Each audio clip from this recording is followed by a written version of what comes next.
Good evening. Good evening, everyone. We're back. We are back. And Did we ever leave? No, we didn't. No, we didn't. What is this? What date is it? The 13th of This the is the 1st. 13th of the 1st, 2020. 2020. Okay, so yep, live again. Intuitive guidance, medical intuitive. Some of the issues we cover are covered by medical intuitive stuff. What else we got? We got just All manner of crazy all stuff. manner of crazy tools and things to do to work out how to connect with your intuition, with your inner guru, as we call it. So intuition, basically the word intuition means tuition means teaching or to be taught. Mm-hmm. So intuition is being taught from the inside. So this is why we do it here, guys. We help you by listening to your questions. You give us questions, tell us situations in your life, anything like that. And we help you to discover with our intuition, with your intuition, to come up with a symbolic representation. So if you get the symbolic representation, if it's a health issue, if it's a repetitive life issue, and you get the message, as we call it, then you work with the message, and then the situation often fixes itself. And so you can have miraculous healings, you can have all sorts of things. So hi guys, welcome everybody. Hey Kim. Got quite a few viewers already. Kim, Forresty Lee. So hi guys. Yeah. So if anyone's got any questions, or situations, life situations. Yeah. What pisses you off in life? What annoys you? So it's one of our favorite ones. Yeah. So there's a saying that goes in most religions, most spiritual teachings: as above, so below, or as within, so without. Macrocosm, microcosm is what it's called in quantum physics. So most of this stuff that I've learned and taught over the years, the ancient teachings, quantum physics is now coming to it. So science and spirituality are now really overlapping. You know, it's really getting to a point where they're no longer separate. So most of the stuff that we can explain in quantum physics, we can explain as spiritual stuff. So your inner world or your inner universe, when you meditate, when you go deep inside, there is times you can look inside yourself and it looks bigger than the outside world, literally. If you're looking up at all the stars and out in the bush and you see that those nights when you can see so many, you look inside and it looks bigger than that. So deep at the center of our being, there's this great central sun, and we have a central spot called the Sacred Heart, the Holy Heart, goes by many names. It's just near the heart chakra, and that's the place where we want to take everything for it to be sorted out. So our 20%, as we call it, so if we do our 20%, the universe does its 80%. So basically, all we have to do is identify that we've got issues to fix. The only problem is ever our thinking or our feelings or our emotions, if you want to put it that way. And so if we can identify that, bring it to the Holy Heart, then it gets sorted out and dealt with. So it's like we don't try and fix it, but by identifying it and bringing it and getting the message, that fixes it automatically. That gets our alignment, if you want to call it. We get our alignment with our higher self, with our Holy Christ self. All of that comes into alignment, and that alignment automatically fixes things. So our job is just to bring to our awareness, bring to the Holy Heart, if you want to call it that, what it is. And so this is what we look at symbolically. So things, generally speaking, if you're dealing with chakras, meridians, all different energy systems in the body, but just looking at things symbolically. So things on the left have generally got to do with female or spiritual issues. Things on the right side of our body have generally got to do with male or physical material issues. And so this is how we explore with our intuition. And so our number one tool, which is if it's light, it's right. If it's light, it's right. So this is the basic language of the intuition. The intuition, when it's talking to us, it lights up. So if you can see a person's aura, like I can sometimes, when I'm talking to them, I find an issue, their aura will expand. But if I can't, I just watch my own body language, and my own body will expand. It'll sit up a bit straighter. It'll lighten up. So the muscles in my face will relax more. And this is how we listen to our intuition. And our intuition goes beyond logic and reason, but we're using a lot of logic and reason here. So this is the great trap, right? It is the fine line that walk. So we say we've got an issue with our right knee, which is generally knees have got to do with solar plexus. It might have to do with anger, same as our elbow. And generally that's about males, but that's all the logical side, right? Then we're going to go beyond that. So we use that to get there, but not to limit it. So be careful with this, guys. A lot of people, there's one book that we use a lot called The Body is the Barometer of the Soul. They end up making that gospel. They end up making that the law. It's not to get to more logic. No. Use the logic as well, but to get to a point where you can bring it to the Sacred Heart, where you can surrender that and receive through the alignment, through your connection with the universe, with the earth, that's what heals. And The healing happens by itself. And a big part of that, or a foundational piece of that, John, is asking the question. And absolutely, when you ask the question, then you, as John said, if it's light, it's right. You either feel how that feels, right? Or if it feels light. For example, you might be asking if you're noticing sensations or something on the left side. You might say, okay, is that female? Is it related to female? Is it related to spiritual? Those are the sort of questions that we ask without getting too dug into the analytical side of it. And we see how the body responds, because you talk to your body, right? And the energy in your body, or the energy of you, will respond, with a light feeling or a heavy feeling. And it also gives you a maybe at times, right? Like a yes, no, where you're kind of on the right track, but not quite maybe asking the right question, or the parameters in your mind that you're putting around that question aren't necessarily correct. Exactly. So you've got to kind of work through then the questioning, and if at times you might find that you've run out of questions, then just leave it, right? Or ask the universe for a sign. Okay, I don't want to get stuck on this. Universe, give me a sign. So the default for this, you can't do this if you don't have the default that you think that the universe, the creator, God, whatever you want to call it, is working in your favor, and wants you to have everything and the easy way we get to this default is look at nature, look at the stars. Everything gets what it wants. Nothing has to fight for it. Nothing has to, in nature, in the real world, in the natural world, everything is supplied by the universe, and it's supplied in an abundant way. And the universe doesn't ask the apple tree to turn into a lemon tree. It's like, so this is where we have a default. If we've got the wrong thought there, that the universe is telling us to, if we fully go and let go with this intuition, it'll ask us to do the wrong thing. It'll ask us not the wrong thing, but it'll ask us what we call our FOMO, the fear of monkeying out. The FOMO. Not the fear of missing out, the fear of monkeying out. If we let go and go to the universe, it'll tell us to become a monk or a nun, or it'll tell us to give up our worldly possessions. Mm-hmm. And for a small minority of us, it will, because that'll make those people happy. But the majority of us, it's actually going to bring us into more abundance and more. And so you've got to have that default. Otherwise, it gets really hard to let go and listen to the messages. So we'll just work on a couple now. Okay. And, good evening, Azra. I'm trying to update my car. The dealership didn't happen today.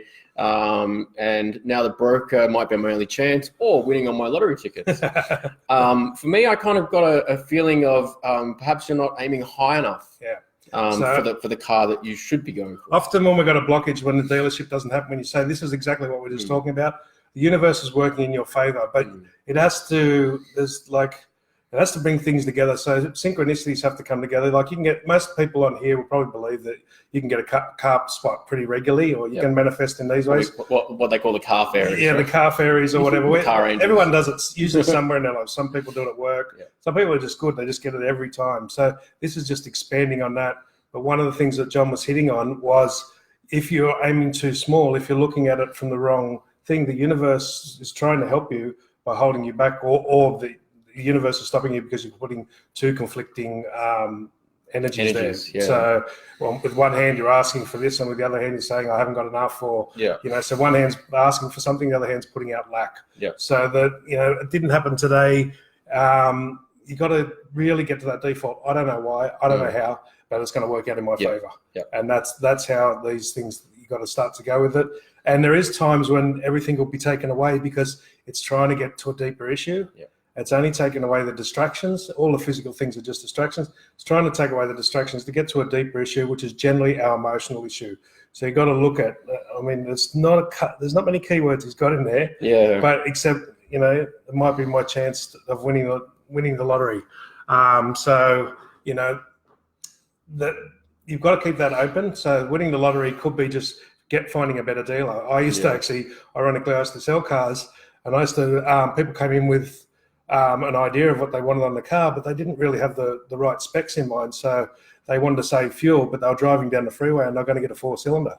So I would talk them up to a V6 or even a V8 sometimes, and they'd actually spend less money on fuel. They get a better car that they like, and it makes them more money over time. So one of the things I'll give you guys here, which is a gem of gems, you got to know the difference between cost and price.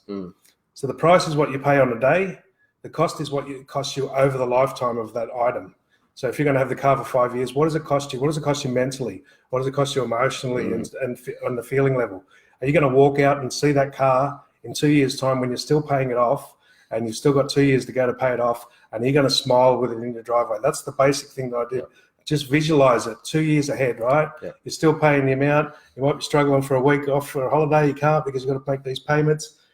Are you going to look at that car in 2 years' time and still go, wow, I love it? How is it going to make you feel? How's it going to make you feel? That's really, you know, so I used to say to people, right? do it in 3 months. Imagine it in 6 months. Imagine it in 12 months, 2 years. Most people keep the cars for 3 to 4 years. So I say just visualize yourself walking out of your driveway in the morning in 2 years' time. Are you still smiling? Just look at it. If not, upgrade. Go for bigger, because you don't own the cars, right? Even if you buy a car, it still depreciates and everything. It's a liability, not an asset. But you can make it a good liability where it makes you more money because it makes you happy. This is if you go and are happy, especially if you're in sales or anywhere that you're going to get commissions. Then the happier you are, the more sales you get, the more better work you get. So it doesn't make you happy. That's the cost of the car in the long run, not the dollars you put into it. The whole effect. And you can relate that to anything that you buy, right? I did this with shoes, right? Last year, towards the end of last year, I would rarely buy sort of brown. I like brown leather shoes, but I'd buy sort of around that $100 mark, $120 mark, right?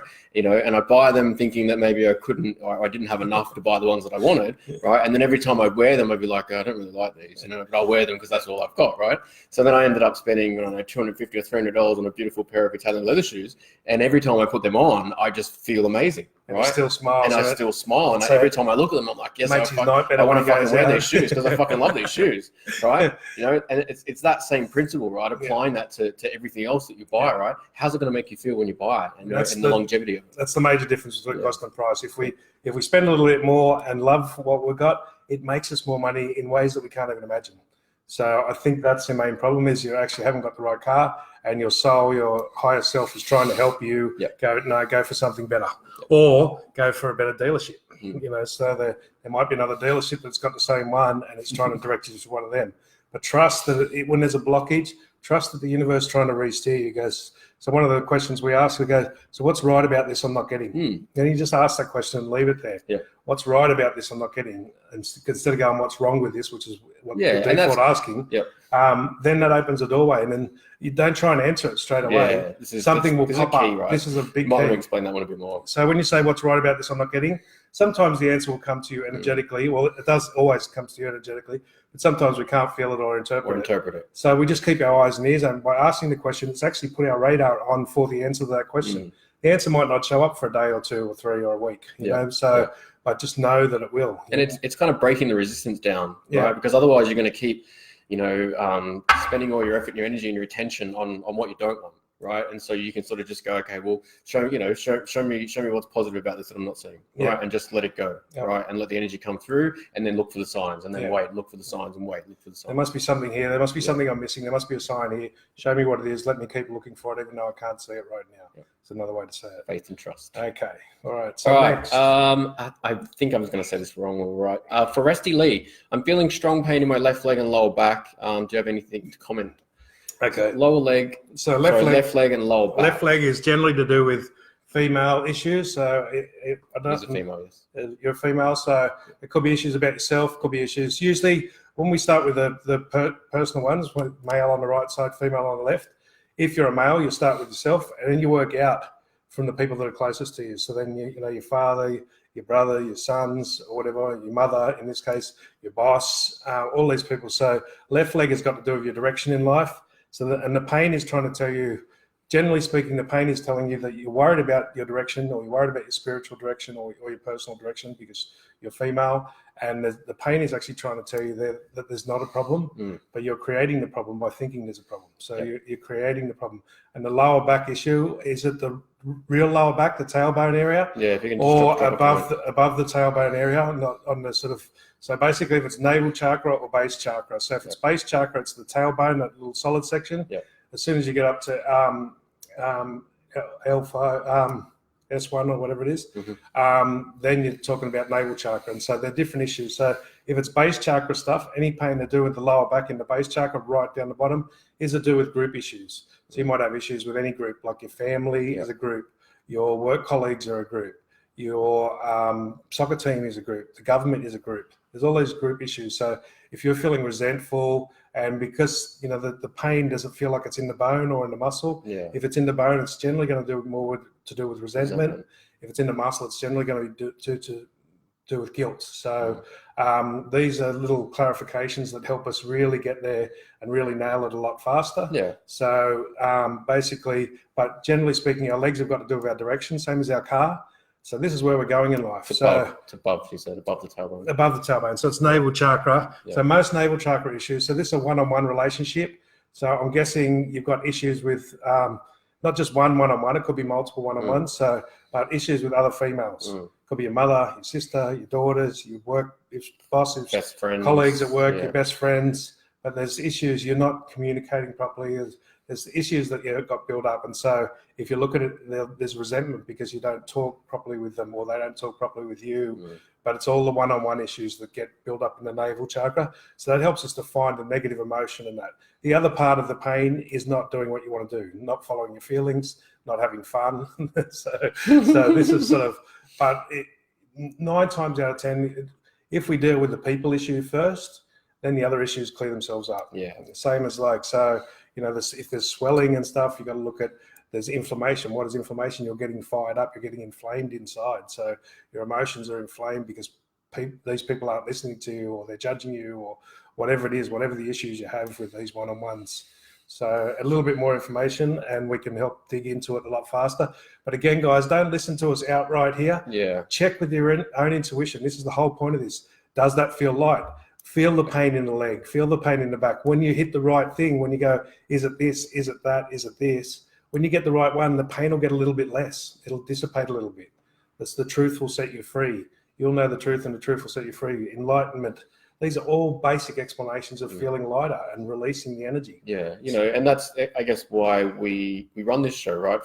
For that intuitive guidance, so we can help, give you, I guess, paths or areas to look at, right? That you can start asking yourself, without having to know this knowledge, right? And then the next time maybe that pain comes back up again, when you just sort of feel into it and ask the questions with that pain sort of in your focus, if it gets lighter, if it gets heavier, that's how you. So the pain is the message. The message is that your thinking or your analogy is wrong. So whenever we get a pain, whenever we get stress, all these things, that we're thinking or our emotions are thinking about something, or our feelings are thinking about something. It's not necessarily thinking in our head, but the background feelings and emotions think as well, which is really difficult until you get sort of used to it.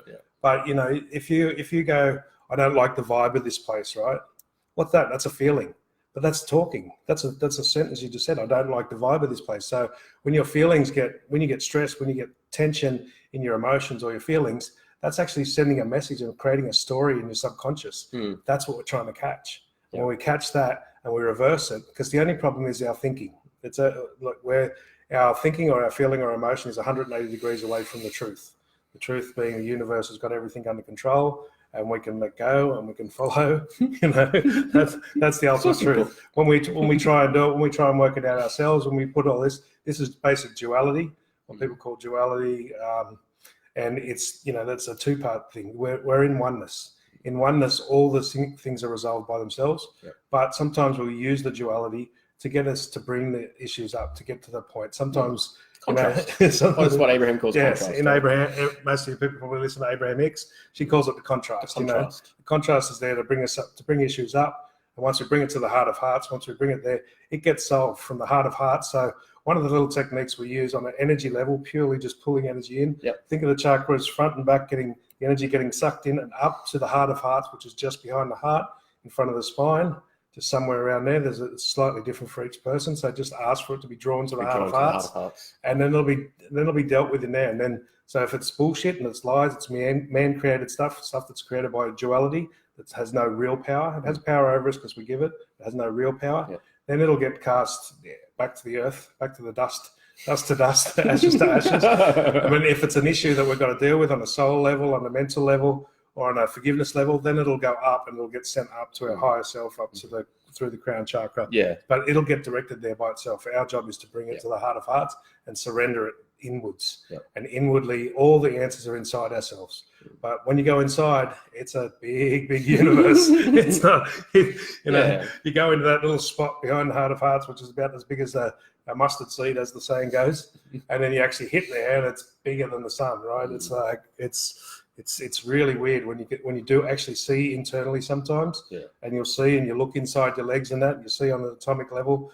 It's just massive in there, and there's so much emotions and there's so much storage. It's like a big computer storehouse in the subconscious, in the cells and atoms. It just gets mind-boggling at times, but it's fun. It's real fun. It is fun. And it's like, and it means you start to master your own life. You start to take control. What were you saying earlier, John, about the internal world?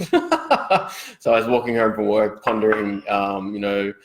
John's said this many times, and I was listening to a Sadhguru thing, and he's like, he's asking his crowd, where am I? Right? And they're all pointing at him, and and he sort of reminded them that actually we're in here, right? Within ourselves. Everything that we see, everything that we hear is all within us, and so our five senses are sort of outward facing, but then and we spend so much of our life or focusing on all that outside stuff, when in fact, by looking within, we can control and change and change any situation by controlling how we perceive that, how we react seeing to the that. symbolicness of it, So if we see a lot of people that are greedy, right, on the outside, there's greed inside us somewhere, but it's not the same sort of greed. It's not greed with money. It's not greed with possessions. But it might be greed. Our thoughts might be greedy, taking up all of our time and not letting our feelings or our emotions have a share of the space. So our thoughts could be greedy over our emotions. So the greed word is the part that's going to be the same. But it's not going to, most of the time, it's not going to be in the same area. So this will kick, because we're on that, this will kick on to Marissa now. So Marissa. Hey, Marissa. Hi, Marissa. I have a very broken heart, but I think it's something a lot deeper going on with me. Yes. So, the heart, the heart is it's supposed to be the driver's seat. This is where the threefold course that we do. We teach people that the 7 chakras are broken into a group of 3. So the base 3 are to do with the soul, they're to do with love, they're to do with the inner child, and they're to do with our what's that word? Our likes and our anyway. And then the heart is to do more with feelings. So the base 3 have got to do with emotions. The heart's got to do with feelings, and the top 3, the throat, the third eye, and the crown, have got to do with our thoughts. But each of the chakras also has it. But we call this the divine feminine. So I have it tattooed on my arm just in case I forget. So the lion, the lamb, and the peace dove is in the Christian religion. So that's the threefold system. So the wisdom is the peace dove. That's the divine feminine. So that's our thoughts, and that's the wisdom. The masculine is the lion heart. That's the strength, the power. And then the lamb is our playful child, our loving self. So you can call it wisdom, love, and power. You can call it truth, love, and joy. There's many different names for the threefold. But they're supposed to unite in the heart, but the heart is supposed to guide. The heart is the masculine, but if it's wise, that masculine listens to the feminine and listens to the emotions and gives them their equal share. So this is the disturbance in the heart is not listening to our heart. And the broken heart, a lot of that stuff is because you've probably actually got a bigger heart, as they say, and you're taking on a lot of people's stuff, Marissa. It feels like you've got to use the tool that we have. We have a couple of these tools on our YouTube. So one of them is, are they my feels? So we feel the feeling, feel the broken heart, and say, who does that belong to? Or is that mine? And as you say it, put your hands on there, feel the pain, right? Go into the pain, but don't try and analyze it too much. Just go into it. Just literally feel it. Just feel and then say, is that mine? Who does that belong to? And if it gets a little bit less intense, a little bit less brokenhearted, then just say return to sender or piss off or not my problem or whatever command you want. And then repeat it 5 or 10 times and see how much lighter it gets. I think you'll find that 70-80% of it is not actually yours. It really feels like most of it. You're just a typical empath, and you take on.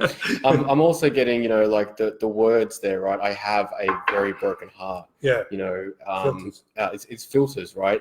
Our words program our subconscious. And so by you thinking and feeling, particularly the feeling, you're feeling those words. I have a very broken heart. And what John says is, if you can sort of open up the possibility that some of what you're feeling isn't actually yours, right? And probably a lot of what you're feeling isn't actually yours. And you can get to the point where, like, you know, you might be able to say to yourself, it seems like I have a very broken heart, but I don't know, you know.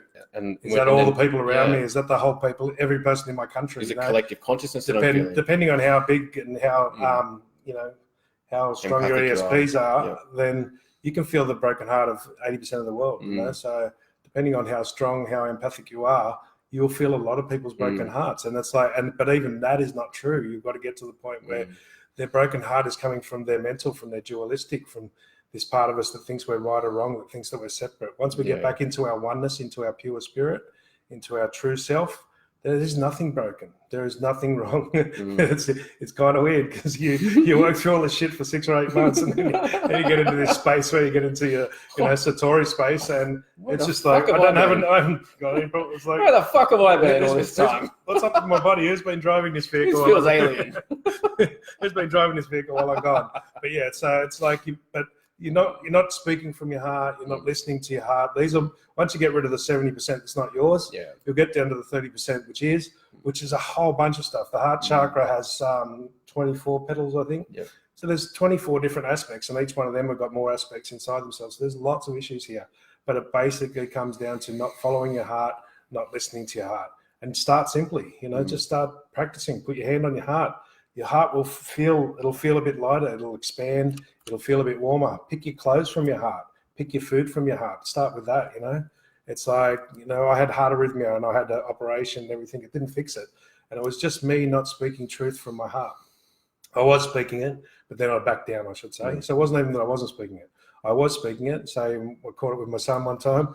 I said there was something up when he came in. He goes, no, nothing's up. I'm like, you sure? He goes, no. And I said, okay then, and I let it go, and then my heart arrhythmia kicked in and felt like my heart was going to jump around inside the misfiring cylinder in there, and I stopped and I said, no, look, son, I know there's something wrong. I can feel you. There's something wrong, but you don't have to tell me. I'm only asking to say that I'm here to listen. It's yours to share with me if you want, if you don't want, but I know there's something wrong, but that's okay if you don't want to tell me. And so that's often the problem with listening to our heart.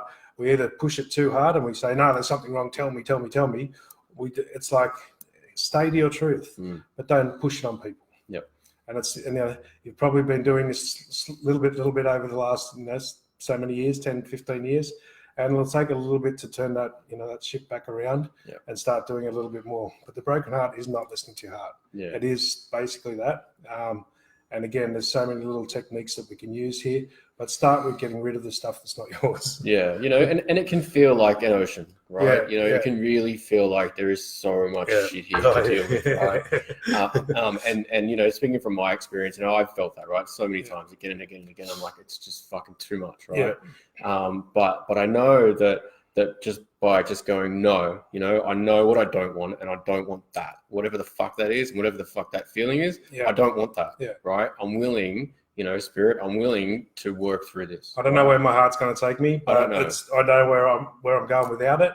And I don't want that. I'm going to take the risk. You know, this is the surrender point. And you'll be surprised, you know, sometimes it's fucking hardly anything, right? Just the very fact of getting to that surrender point, just going, you know what, fuck you, I'm done with this shit, right? Help me, spirit, help me. Guys, just a little update here. When we laugh at this, don't take it personally. We are not laughing at you by any way, shape. We're laughing because we go through this stuff all the time. This is all stuff we do. Just happened to one of us or both of us. And it's like, you know, so when he's saying this is what we're saying, inside the body is huge. So if you've been avoiding your feelings and you've been staying up in your thoughts and your reason for so long, and you've been trying to reason your way through life, and it's just not working, and you've been avoiding the feelings because, you know, last time you're in your feelings was when you were a kid, and you got in trouble for that, and you know, you got in trouble for being yourself, and you know, you piss people off all the time because they were fucking too stuck in their heads, and you got in trouble off your parents and the people that loved you, and you couldn't work it out. So we avoid it, and so the pain of not going into our feelings, we might go down to our emotions because, you know, we'll go and get drunk and we'll do things to get down there, but often our feelings, which is our courage as well, which is our strength and our heart, we avoid it, and because we've blocked it for so long, and it feels like literally like an ocean of pain, you know. So if there's lung problems, there's grief on the lungs, you won't let yourself cry because it feels so much. If I start it, it's going to take the lid off the Pandora's box, and I'm going to cry nonstop for 6 months, you know. Or I'm going to feel this heartache. If I go into the heart, I'm going to feel the heartache even more, and it'll be like tearing me apart for 6 or 12 months. It's not true. It feels like that. It feels like that. But if you go, okay, I don't care, I'm going to go in, I'm going to let myself feel the pain, I'm going to let myself go through the emotions, cry, get angry, whatever the emotions are that we're resisting. As soon as you tap it, as soon as you're fully willing to go in there, and it's genuine, and you don't care and you just want it gone, you'll go in and stuff that, I remember the first time I did it, 15 years from my real mother's death when I was 10 years old to when I was 28, drug abuse, everything. I fucking tapped it. It took 10 minutes. I was like, I went through all the emotion of crying and poor me and everything. Then I went through all the anger. And after 10 minutes, I was just lying there on the grass at the cemetery, rolling around in hysterics, laughing. I've been bottling that shit up for fucking 8 years, thinking that was just too much to deal with. But once I was, but it has to be genuine. You've got this, it doesn't have to be genuine. You can go and do it bit by bit, but there is a point where it has to be genuine. So you can tap into it to see that it's not too bad, but then it will never fully clear and it'll build back up until you get to that point where it's genuine and you go in and you just let it all out. And it all comes out just for your willingness to surrender and go in there. So, it's what we often say, it's the easiest and hardest thing you'll ever do in your life. Technique-wise, it's easy. You've just got to do it. You've just got to go, fuck it, I've just got to do it. You got to, it takes courage. Courage-wise, it's like jumping off the highest building, hoping you're going to fly. Again and again. Again. Yeah. Alrighty, Raylene. Good evening. Hi guys. I got a strong ache in my lower back, normally on the right side, which travels across the lower back. If I continue working or walking, I used to be on the left side. Only until my kinesiologist and I did some work with anger and my mother issues. Yeah, so, okay, well, there you go. I have problems. There's more. I have problems doing just about anything for longer than 15 minutes before the pain makes me go sit down for a few minutes before I go back to doing what I was doing. I'm doing tapping and other kinds of help. Any sort of assistance would be. Yeah, so that you said with the kinesiologist, so navel chakra anger's generally got to do with liver and kidney meridian. That's where we store the anger. So that's the liver is the general or the director of our life. It tells the meridians which way to flow and where the energy is supposed to go and directs it all. So that's where the anger gets stored. So if we drink too much alcohol, we're pushing that anger down all the time. So if we stop drinking alcohol, that fucking anger is going to come up. And you're going to get angry for no reason where you don't even know, just for the first couple of days, and then we'll go, and then you'll pass it. But the navel chakra area where it seems like you got the pain, the problem you got there, you said with your mother, you had anger issues with her. These are all your one-on-one relationships. So all the relationships, the one-on-one you have with every person you've met, basically every person you know. So now that's on the right side, you've got anger issues, probably deeper ones with your father, with your brothers and that. A lot of these stuff will come from childhood that the resentment that's built up because uncle John's getting uncle at the moment, and that they blocked you or they didn't support you or whatever. And because it's on the back, guys, this is all past stuff. So it's like, just ask, is this resentment? Is it, if it's feeling more in the ligaments and that, it's going to be control issues. If it's feeling in the muscles, if it's causing nerve pain, there's an unbalanced communication there. Yeah. And this navel chakra area is all our one-on-one relationships.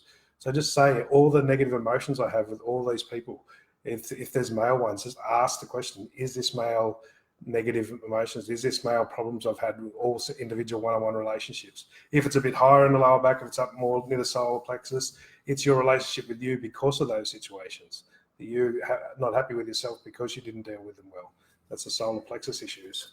So, these ones, Jason, it sounds like you're talking to me. I'm sure we're talking to a lot of people as well as ourselves. Exactly. This stuff, and this is one thing, after 25 years of doing this, everyone who comes on, I would teach classes, and half the time the person that would, and I would do it myself in the early days in classes, I would ask a question that wasn't even mine. It was for everybody else in the group. Yeah. And afterwards, everyone else said that applied to me. It didn't really apply to me that much. So yes, guys, if you're on here, most of these issues are actually going to deal with you as well. Yeah. And we're all the same.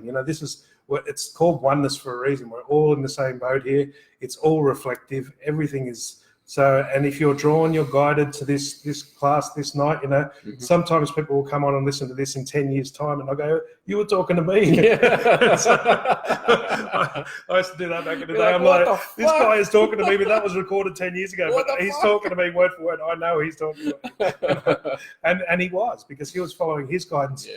Because the super intelligence, the infinite intelligence knows everything. There is no time, there is no space. When I've been up to those dimensions, which is fucking mind blowing, and I want to begin to try and explain it, there's no time and there's no space, and it all exists simultaneously. Yeah. And it just fucking blows your logical mind, and you just like go, does not compute. You walk, Straight you walk around for about 5 days, going, I can't function in the world.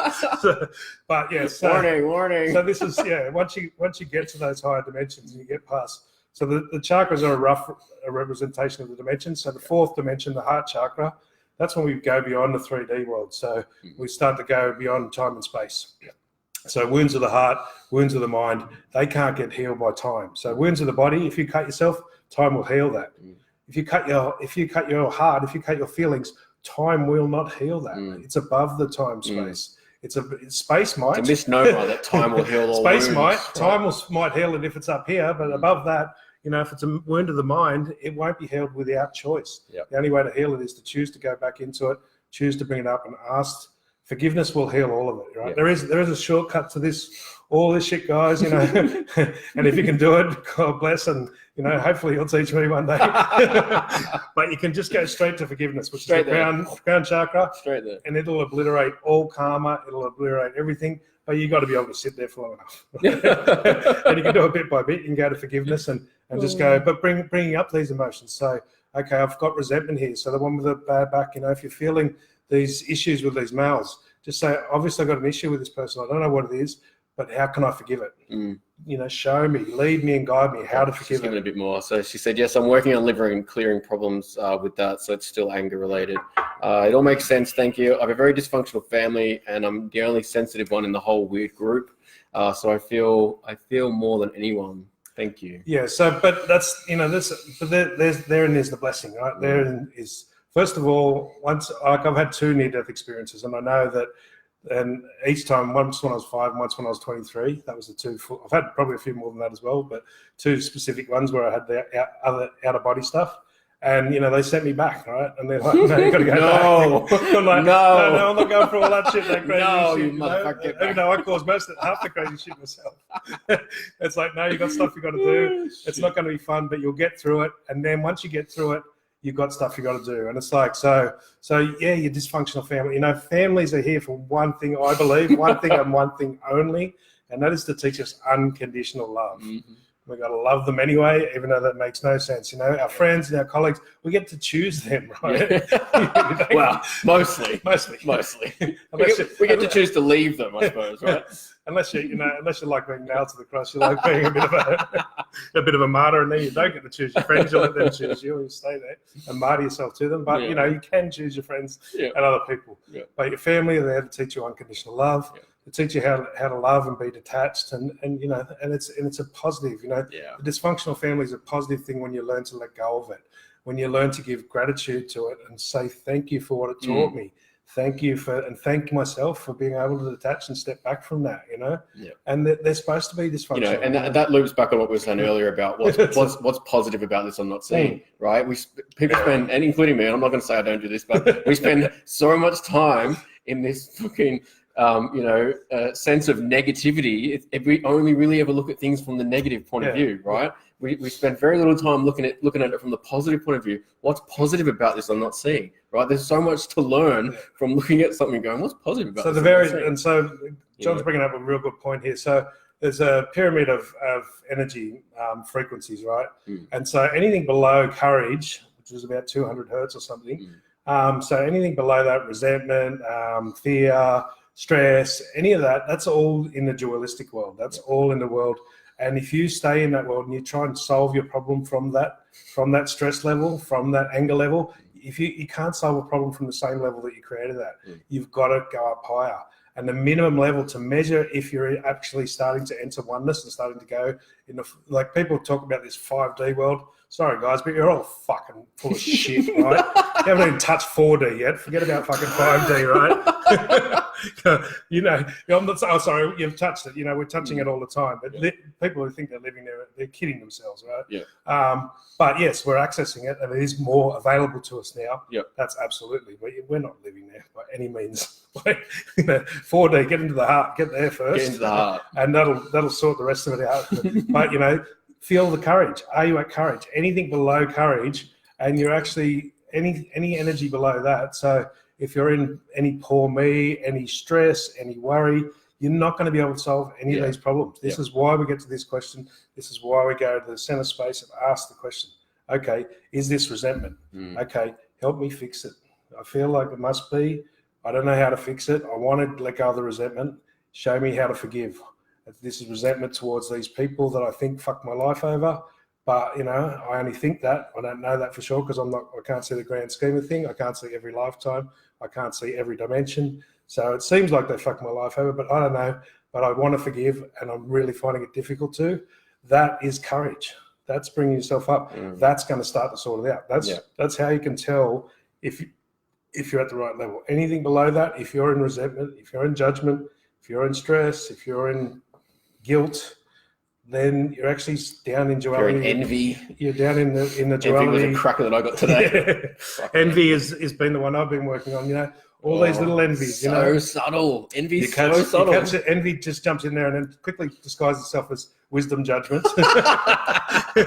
So you see something if you want to be a musician, right? You want to be a guitar player, and you see somebody who's, you know, doing guitar and they're doing well, and you're like, you know, fucking, well, they're just lucky, or, you know, this is envy. This is envy. And this keeps it Welcome, away envy. from it. It's like, you know, if you see people that are, you know, you want to do a good business and you judge these people, and you might think the judgment's true. Oh, they're only good at it because they got the money because they were criminals or they were greedy. You know, that's envy. You know, that's the stuff that's stopping you from doing it. You've got to catch that. That's the background emotion. That little sucker's hidden down there somewhere. so it's those little emotions are the ones we have to catch and then bring them to the foreground and go, okay, so help me relieve that. Help me release that. Help me be gratitude. How do I have gratitude and say congratulations to all those people? Yeah. I don't know. They look like they made it from greed. Yep. They look like they made it, but I don't know that ultimately. I don't know their whole karma. I don't know their whole existence. So, you know, this is how the law of attraction doesn't work, because our emotions are running in the background, resisting it and putting out the opposite feeling. What was Rachel's one? Rachel, hang on, where is it before it goes? I'm having tests this week. I'm having tests this week at a neurological department. I've tingling and numbness in left arm, had it for 2 years. Any messages? So tingling, numbness in left arm, generally speaking, that's going to be a vertebrae issue. So I've done a bit of chiropractic, or sorry, Chris, spinology. And so generally speaking, but the nerves in general. So once we get to, so there's going to be a vertebrae issue. So it's going to be neck or the back of the heart chakra. So throat chakra, which is your communication, is blocked, and the back of the heart chakra is, you know, not following your feelings. So there's going to be some sort of blockage in there. But the nerve issue, the numbness and that, is a nerve issue. So nerves have got to do with our communication. So again, a lot of this is going to be throat chakra issues. So your communication, so your communication with yourself, your communication with others. You're not communicating your feelings, your needs, your requirements, your truth, you know. And how do you communicate your truth without pushing it? So a lot of the time we stop communicating these things because we see other people who seem to be communicating their truths, but they're not communicating. They're force feeding their truths down people. Yeah. You don't say, look, you fucked me over. It's like, it feels like you change the wording a little bit. It feels like these people fucked me over. It feels like you're doing this, you know. It sounds like, it seems like, you know. It looks like. Yeah, or it looks like, you know. Just you can communicate without force feeding it down people's throat. And everyone's out there force feeding. That's not communicating. That's you know, that's subtle dictatorship. Yeah, that's just subtle fucking nasty fucking force feeding of emotions and feelings down each other's throat. You know? Yeah. So I go, you know, I went through this and it really feels like you hurt my feelings. It's, you know, I took it as you hurt my feelings. I'm not sure. And, you know, you can start to communicate without actually pushing it. Because what happens is we see all these other people who are doing it that way, still doing it from duality, from judgment. And then we stop ourselves from communicating at all. And this, therefore, the problem. So your left arm, you said it was going down the left arm, didn't you? Yeah. So left arm, so your arms generally have got to do with your daily habits and your daily practices. So your routines, your rituals is the two basic words you can use for it. So left arm, it's going to be female issues. So it's going to be you're not communicating with yourself or you're not communicating with other females, and it's affecting what you do on a daily basis. So all the rituals, the spiritual rituals are things like just nurturing yourself, bathing can be a spiritual ritual.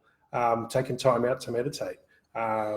Just sitting and being is a spiritual practice. Sitting and looking out a window. So your daily spiritual practices are being affected, and this is the lack of communication with the females, and it could be a lack of communication with yourself. That's the basics there. But we'd have to, again, guys, this is what we're trying to do is condense. For some of these issues is like I'm talking 10 hours with a person, right? And we're trying to condense it into 10 minutes here. So we're really giving you a really rough little overlook of something that could take on a one-on-one situation, could take 10 hours to work through, 10 one-hour sessions to work through that. So guys, be careful with this stuff. Don't use it for more judgments, please, because it'll just fucking, oh yeah, that's left issue, that's my mother's fault, turn it into more judgments. It's going to cause more problems, It's like, don't say like, oh, the navel chakra, this is on the right side because it's these males, my dad's fucking hassling me and he's blocking my, and you turn it into more judgments. It's not for that. It's for you to work on. It's for you to flip it around and bring it inwards to be healed. Bring it inwards and upwards, as we say. Or inwards and downwards if it's a mental issue. But into the heart of hearts. All right, Susan Blank. Why do people lie all the time? Why do people feel, and why do people need to be a bully? How does that make you feel, Susan? So first it seems like it pisses you off. First of all, you're seeing it as negative. So why do people lie all the time? First of all, you've made a filter there. Why do people lie and why are there so many bullies? So therefore, you don't get to see, because you've created that filter in your subconscious, you don't get to see the people that don't lie and the people that aren't bullies. Not that many people are bullies, only about half the population. Not that many people lie, only about 80, 90%, but there's still, that's a lot of people who don't lie. If you take out the 10%, right? So you don't have to surround yourself with those sorts of people if you start looking for the people that do tell the truth. And why do people lie? Because they're scared, they're terrified, right? This is the positive reason, like not positive in general, but this is what the non-bad reason, let's say, is people lie because we're all in this thing where we've got all the, we get trained as children not to follow our feelings, not to follow our emotions. We get terrified. We're stuck in this duality. If you're in duality, if you're in right and wrong, good and bad, if you're separate from me and you're separate from God and you're separate from everything else, you're gonna have to lie because you're just terrified. There's part of you that we call it the darkness of being, right? So deep at the center of your being, there's an infinite well of love, and there's a tiny light that is so bright and so big that it will expand. But for most of us, until we get to that space, there's a lot of darkness. So we're lying out of fear. We're lying out of trying to protect ourselves. And then that just becomes a habit. And some people just rely on that and they get so. But if you get into oneness, if you get into that true space, they can't lie to you and hold it, and it can't affect you. And even if they do, they'll literally choke on it, right? It's fun to watch. It's so fun to just stand there and just smile and just look at them and stay open. And their lies will bounce back to them, or they'll run away, or they'll choke on it, or they'll tell you the truth straight afterwards. Well, they'll think you're doing something. So where are you? Like the part of the reason I laugh, this is what we talked about before. As above, so below. As within, so without. You're lying to yourself somewhere.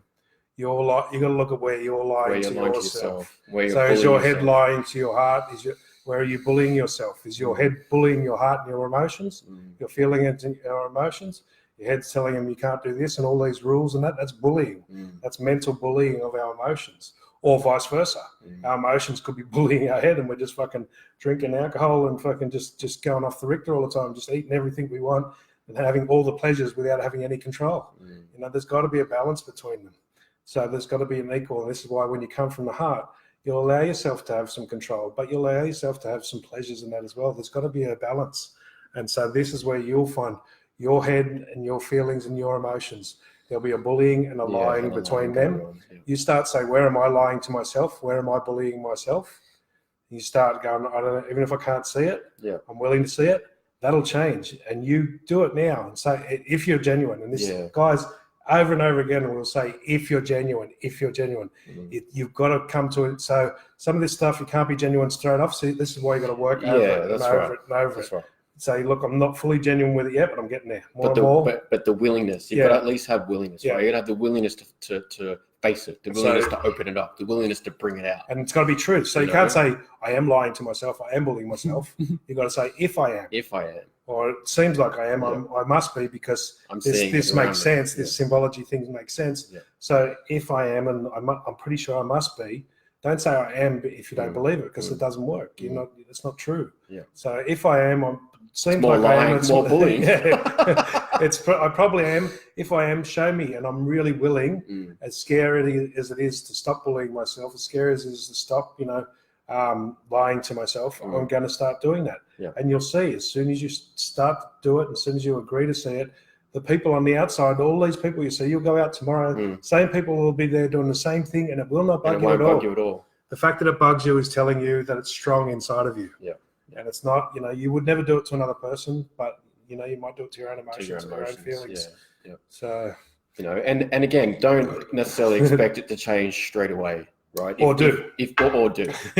But don't go in with an expectation that these things just. Some of them will. Right? Some of them will click like, and you'll just be going, what?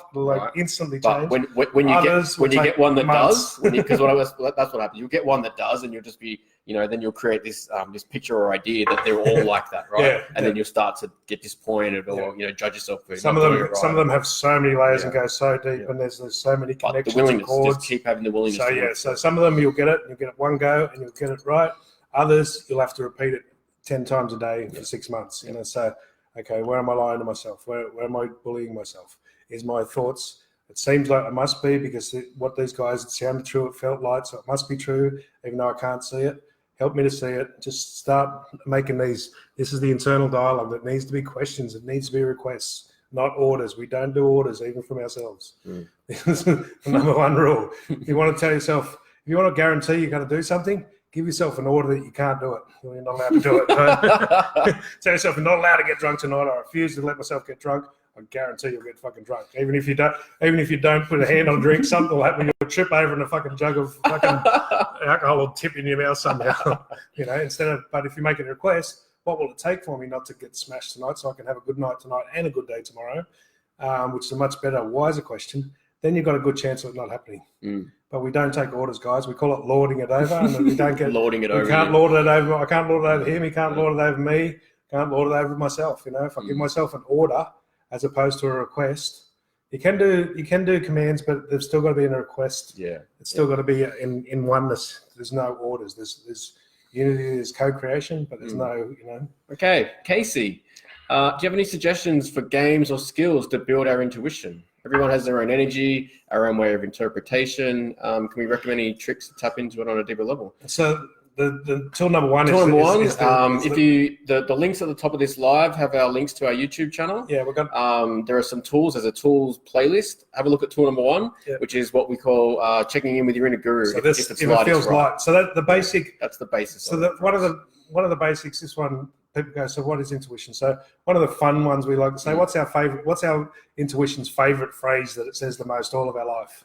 I knew that was going to fucking happen. I knew that. I knew that would happen. I knew that would happen. That's your intuition speaking. I did it the other day in the fridge, right? I opened the fridge and I saw the cheese was probably going to fall onto the floor. And rather than moving it to the shelf, I just, naively just tapped it back in there, right? I go back to the fridge 5 minutes later, I open the fucking fridge and the cheese falls on the floor. And I'm like, fuck, I knew that was going to happen. That's, these are the sort of things. That's your intuition. This is happening all day, every day for all of us guys. Intuition. It's just non-stop. This is why we can't, we're getting messages and answers all day non-stop. This is why people look, how do I get messages? You're getting them all day. You just got to start identifying them. This is all it is. You just got to start recognizing them. And don't look for the big ones first, right? Do the little ones like the cheese in the fridge, the car spots, do the little ones first. And, don't go for the big emotions first. It's like, because, you get that and you might hit it and you don't know what to do with it. You're not trained in it. So you might actually tap into something that's really big and it'll fuck you up. Because you haven't got enough training to deal with it properly, and it'll trigger off all these other things and cause a cascade of stuff to come out. So, just the intuition is, it's there nonstop all day, you know. Yep. When you just move somewhere and something drops beside you, this is all the intuition. But the one that we can work with it more consciously, if it's light, it's right, or does it make you feel expanded? So every religion, every spiritual tradition worth its salt has some sort of, if it's light, it's right. So in the Christian, you'll know the truth and the truth will set you free, you know. Enlightenment is called in the Buddha. You feel lighter, you physically feel lighter. That's your intuition speaking. That's your soul and your, you know, your spirit speaking. It expands. The aura expands.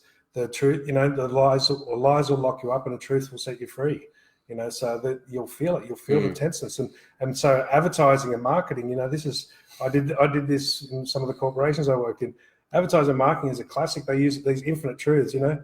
Financial freedom will make your life better. And then they slip their little line at the end, but you'll only get it at the Commonwealth Bank. So they hit you with this infinite truth, which opens up the mind, opens up the subconscious, and then they slip the line at the end, right? This is why all marketing and Facebook and everything, they've all got these infinite truths on there, and then they try and put their little marketing tail on the back of it, which is not necessarily a bad thing, unless it is done deceitfully, you know. You know, they could have said you'll get it better at the Commonwealth Bank, not you'll only get it at the Commonwealth Bank, you know. So, you know, the Commonwealth Bank will help you handle it better. They could have done it in a much more in a way where they didn't have to do it like that. But, you know, that's just the way the world is at the moment. So once you recognise it, it's easy not to fall for it. So, okay, what else we got? We'll do one more, I suppose. Where are we? Rachel Smith. You want to do that one? What is it? Okay. It's asking us about our feelings on the fires. Oh, the fires. Okay, so again, first of all, guys, you know, without getting too much into the conspiracy, there's one thing, the chemtrails, some people say they're contrails, they're chemtrails, because you can see a contrail and a chemtrail go at the same time. They are spraying something up there, and a lot of it is silver oxide, and this is causing the mega fires, right? The build up in the ground, in the soil. You put silver oxide on a fire and it goes like that. So there is a bit of that, but is that good? Is that bad? I don't know. You know, so Mother Nature is always balancing itself out. And, you know, like ourselves, again, as above, so below, sometimes we have to get to a crisis. Most of the times for Westerners, actually, I haven't met many Westerners who don't get to the next stage of evolution without a crisis. So, you know, yeah, it looks terrible in that. But just like, you know, the plastic in the ocean is making people think more environmentally. You know, the fuel that was supposed to run out 10 years ago was supposed to have no petrol. So another load of shit, because the oil reserves are all filled back up. They won't tell you that. But, you know, I'm not worried about that. The good thing is that we're actually looking at alternatives and we're getting more natural and becoming more environmental. So, it can be horrific, but it's always like, as Westerners, we generally don't change until we have to. So crisis is where we get to the surrender point. And that's when we start changing. And again, you know, what's positive about this, I'm not seeing, you know, what I see when I look through a lot of that online and news feeds and Facebook and stuff is there's a lot of praying going on, right? There's a lot of compassion being given, right? There's a lot of love. People working together. There's you know, community spirit. There's all these things that are raising vibration, right? They're raising positive energies. The massive one looks like, because that's a positive. I did a bit of training with the Aboriginals. I did a vision quest back in the day with them, and for centuries they've been back burning, right? So that's actually coming back now. There's a few of the Aboriginals talking to the science at the university about controlled back burning, because it's a country where it's supposed to happen. Our vegetation is made for it. The fact that we stop and we urbanize it and we stop the fires is what causes them to build up too big. They're not controlled, but now we're actually listening to the Aboriginals and getting back to that. Again, this is the crisis bringing us back to the good thing. We shouldn't ultimately have to get there, but, you know, I don't know. I've always gone crisis myself. So I always wait until the last, you know, I call us the 11th hour population, you know, so we don't do things till it's the last hour, but then we usually get through it, you know. It's never too late for God, as they say, you know. God, it's never too late. And so, you know, this is how I learned most of this stuff, you know, accidents and shit that was like, seemed to be horrendous in my life, you know, motorbike accidents and near-death experiences and stuff. You know, that's when I finally started to look at what was going on. And that's individually, and collectively, we seem to do the same thing. It's not a necessity. And hopefully we'll get to an age where we don't do that, where we change before it gets to the extreme. But, you know, if that's the way it is for now, that's the way it is for now. Just with all this stuff, you know, don't look at the negative. That's the whole, to fix the world, fix ourselves inside, stop looking at the negative, you know, look at the positive. That's how you make the change. Each one of us makes the change within us. to start focusing on what's working, on what's good. And if you get energy goes where thought flows, Einstein's basic theory, it's quantum physics. Energy goes where thought flows. This is our tool number 4. Focus on what you do want, not what you don't want. So the more we focus on all the good things that are happening, the more people will focus on the good things that are happening, the more good things will happen, because all of our minds are going there, and so more of it happens. The more we focus on the bad things that are happening, and the more people who focus on it, the more will happen. But the good thing is that in oneness, it only takes one good person to focus for every 1 million to 2 million bad. So don't worry about the numbers too much, because in oneness, one person can